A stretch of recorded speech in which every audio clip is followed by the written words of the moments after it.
Hello, in today's video we will be talking about numeric variables in C#. We will be introducing integers, doubles, and decimals. We're going to be talking about how to declare these numeric variables, what are the main differences between those different variable types, and also how to convert these variables from one type to another. And to do that, we will be using our very simple shopping cart application that we have started before. And if you do remember, this application allows the user to select an item to be purchased. And then whenever the user clicks on the picture box or the picture of the item, the application displays the price of that item.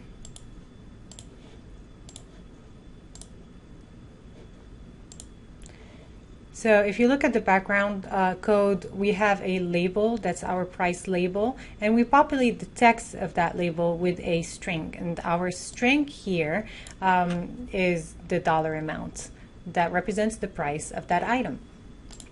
So instead of using a string to represent a dollar amount, in this application right now, we're going to be using a variable, an integer variable. And integers in C# represent whole numbers. Those are numbers without any decimal points. And to declare an integer variable, you need to use the keyword int. And then we're going to give a name for our variable. We'll call it whole price.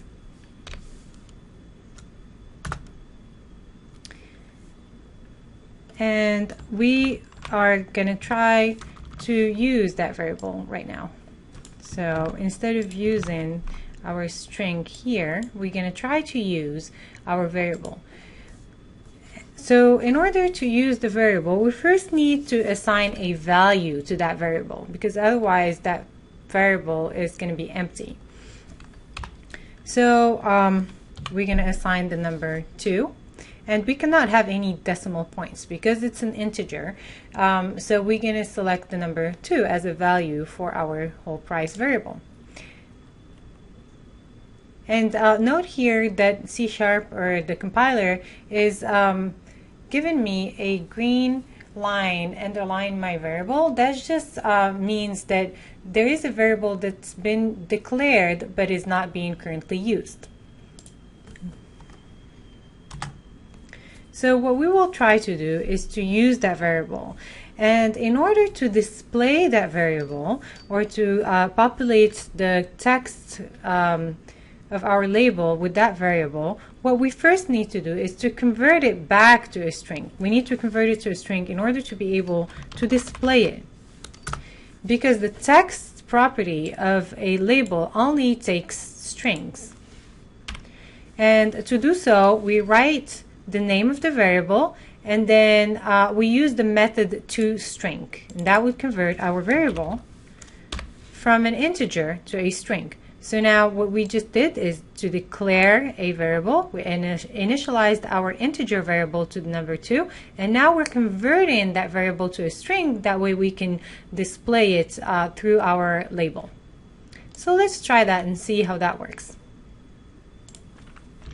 Let's comment out our code because we don't need it. So for our broccoli here, we see that the number 2 is displayed as the price of our broccoli. So that is the first numeric variable that we're creating here. For the milk picture box, what we're going to do is create a double variable. And double variable are variables with decimal points. These are variables that use a lot larger space in memory, but allows us to have decimal points. And these variables could store very small or very large numbers. So for this particular example, we're going to initialize our variable to 3.5, for example. And we will do the exact same thing. We will populate our label text with the value of that variable. But then again, we need to convert our double variable into a string to be able to use it in our text label. So let's try that, and let's comment out our text right here. Now if we click on the milk box, we're going to see the value 3.5.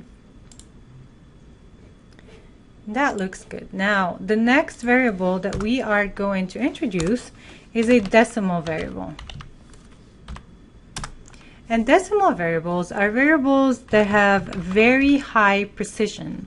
So these variables are not necessarily very large or very small, but they have great precision to them. So these are variables that usually are used in financial computations and require a lot of precision. And to declare a decimal variable, we need to add the letter m to the value of the variable. So for example, if we're going to select 4, we need to have the letter M after it. Now we're going to do the exact same thing and try to display our variable through the price label.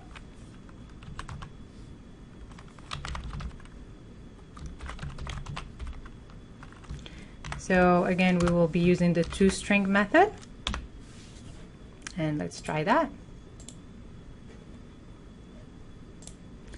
Surely enough, we have our variable that's being displayed. So in here, we have been able to declare integer, double, and decimal variables, and to display them through a labeled text.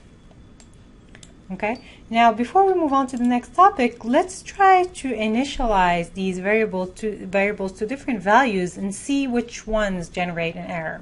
So if this is our integer variable and we try to add in a decimal point, we see that we get an error. Now let's try to use a decimal, like add in an m character after our to value, we still get an error. Okay, so we see that C# does not allow us to use any doubles or any decimals and store them in our integer variable. Now let's try our double variable.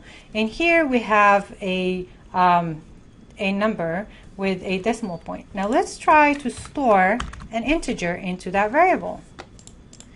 Well, if we try to store an integer variable into an integer value into a double variable, C# will not complain, or the compiler will not complain. That is because we do not lose any data. The double variable can contain an integer value without any issues. Now let's try to store a decimal value into our double variable. And we get an error. And the reason for that is that our decimal variable could possibly or potentially have a much higher precision that would not be handled or could not be handled by our double variable. So that is the reason why we cannot assign a decimal value to our double variable. Now let's try with our decimal variable. If we try to store an integer, the decimal variable can contain an integer value without any issues. Now, if we try to store a double variable, a double value into our decimal variable, the compiler generates an error. That is because our double value could be much larger or much smaller than what a decimal variable could support.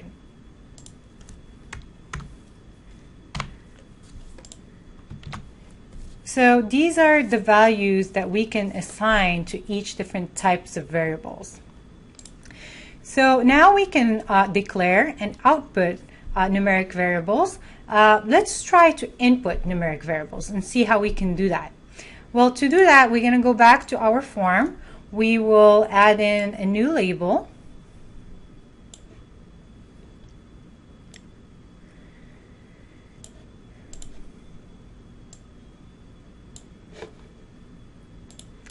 And this time we will ask the user to enter the quantity of the item to be purchased.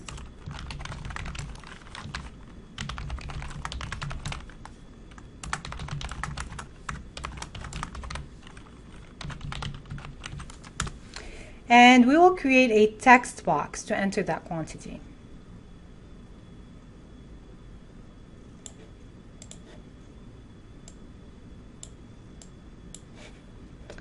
We will change the name of our text box to say quantity text box.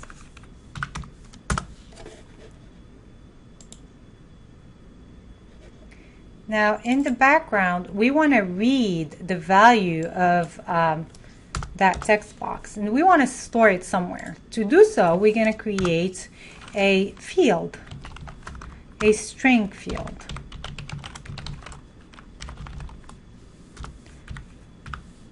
And we will call it quantity str for string. And we have created this variable as a field, that way we can use it in all of our three methods. Because remember, when we create a variable in our class as a field, it is being seen by all our methods that are included in our class. So we can reuse that same variable into all of our methods that we have right here. So in here, what we will do is read the value of our text box. So that's our quantity text box, that text. And we want to store the value of that text box into our quantity str.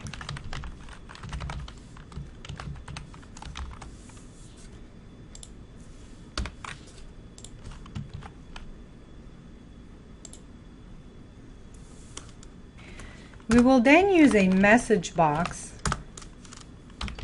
to display that same value. Very simple for now. What we're doing is creating a string variable. We are reading the text that will be entered through the text box, storing it in our string variable, and displaying that. So let's try it. So we'll say 2, and then surely enough we have a 2 here. Let's try another number just to differentiate between the quantity and the price, and we have our number that's been displayed. But still, this is our string. We are reading it, we're reading this value as a string, and we're displaying it as a string. Now what we would like to do is to create an integer variable called quantity.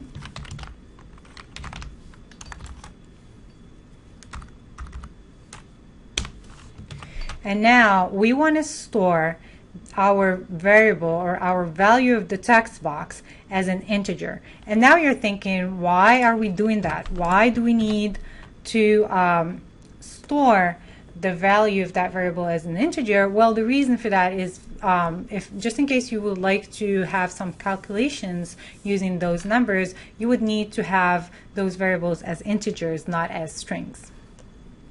So let's try and do that. So we want to get the value that's been entered through the text box and store it in our integer variable.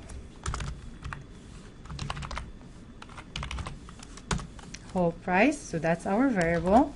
And let's try to add in the text that's been entered. Well, I'm sorry, it should be whole quantity. There we go. And see here we have an error. And the reason why we have an error is because this is a string. Whatever we're reading through the text box is a string, and this is an integer variable. So we need to somehow convert that string into an integer variable. And to do that, there is a very easy method that we can use that is provided by the .NET Framework, and it is called int.parse. We provide the string variable, and that should do it. So now our whole quantity variable, integer variable, holds the value that we have entered through the text box, and it was converted into an integer. Now, in order to display the value of this variable, what we need to do is to convert this variable back into a string. So let's try to do that. So we're going to take our whole quantity variable. We need to convert it back into a string and display it through our message box. So let's try this code and see how it works. So we enter a number for quantity. We click on the broccoli. Surely enough, we have the number 6 that's being displayed. Now, the next thing we're going to do is to create a double variable for our quantity. And we will do that for the milk text box. So we will copy this entire code back in here, the milk picture box click, but this time we will declare this variable as a double.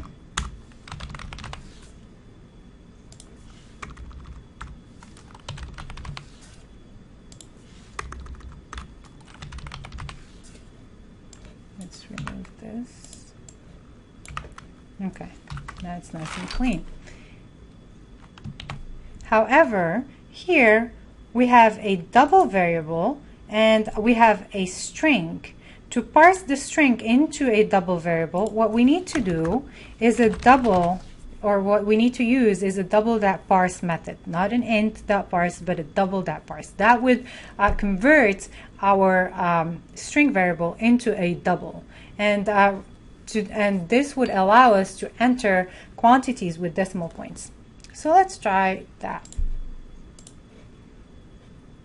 So in here, we're going to be entering a double value in our text box. We're going to be clicking on the milk text box, and then this is the price that's being displayed here, and this is the quantity that we have selected. And that concludes our video for today. See you next time.